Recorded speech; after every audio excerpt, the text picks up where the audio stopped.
هاي، عايزة أكلمكم النهاردة على براند ميك اب خطير اسمه مايت سينما. طبعا هو براند مصري، وبجد البراند فيه حاجات كتير قوي حلوة. أول حاجة عجبتني البلاشر الكريمي. البلاشر الكريمي عندهم درجات حلوة قوي، والبيجمنتيشن بتاعه خطير. تاني حاجة عايزة أكلمكم عليها هو باليت الاي شادو. عجبني قوي فيها اختلاف الألوان، الناس اللي بتحب البينك والناس اللي بتحب الجول. فيها ألوان كتير قوي وحلوة جدا، وبيجمنتيشن تحفة. كمان عجبني عندهم قوي الاي براو باودر، حلوة جدا ودرجاتها حلوة قوي زي ما انتم شايفين. عندهم بقى حاجة خطيرة يا جماعة، وكل البنات اعتقد هتحبها قوي، وهي باليت الكونتور.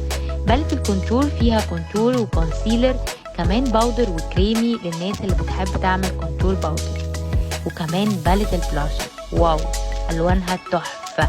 وبرده هي كريمي للناس اللي بتحب تعمل تنت، وبرده فيها باودر.